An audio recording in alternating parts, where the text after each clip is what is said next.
Царанг, Муверадар и Яхнин. Саки – собирательное название группы ираноязычных кочевых и полукочевых племен первой тысячи до нашей эры и первых веков нашей эры. Таджики Бадахшана являются прямым потомки саков и массагетов. Осакские языки и диалекты, распространенные в древности на очень большой территории, представлены в настоящее время в Средней Азии памирскими языками шубнано-рушанская группа, язгулямский, ваханский и шкашемский родственный сагдийский ягнопский языку. Названия регионе саков сохранились в Бадахшанской области Таджикистан и Афганистана.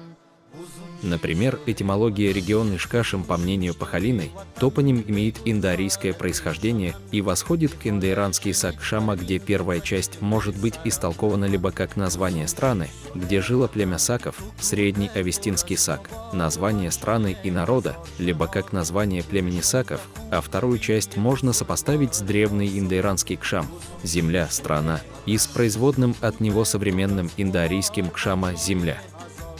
В таком случае в целом слово «сак» «кшам» очевидно означало «страна саков», то есть Скифия. Еще другое название регион Шубнан-Шубнан, вариантом шубнанский Хуэнэн, который восходит к древней персидский хана со значением «хороший», «приятный». Существует также мнение, что название Шубнан в своем корне связано с древними племенами саков, обитавших в горных долинах Вахана в 7 и 2 века до нашей эры. Шубнан буквально «страна саков».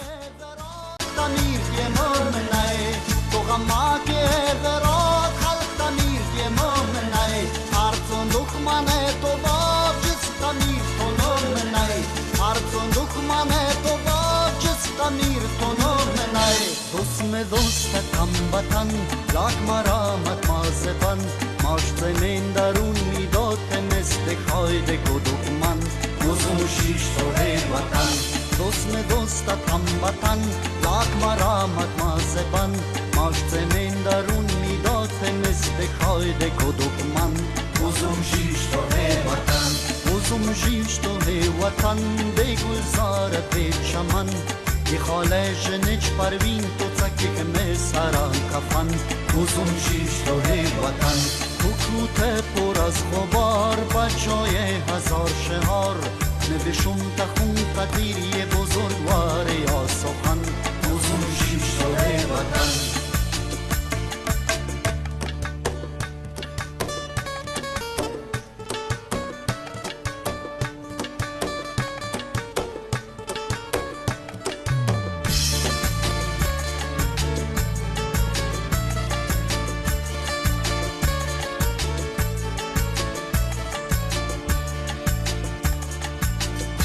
لاگردن جهان خودیت لاکی گیر زمان تو رد لاگردن جهان خودیت لاکی گیر زمان تو رد تو مدام بودی پانیالی علی مدد تو مدام بودی پانیالی علی مدد لاک وین سیمنت گیر ام تو مستت ام تو خیر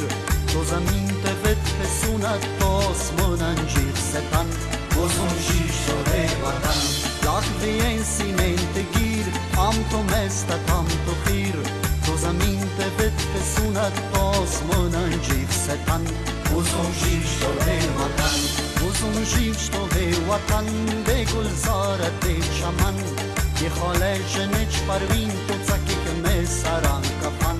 اوزم جیش تو وطن تو کوته پر از غبار بجای هزار شهر نوشم تخون قطیری بزرگوار یا سخن اوزم جیش تو وطن اوزم جیش تو وطن بگلزارت به چمن ی خاله جنچ پروین تو تکیک مسران کفن اوزم جیش تو وطن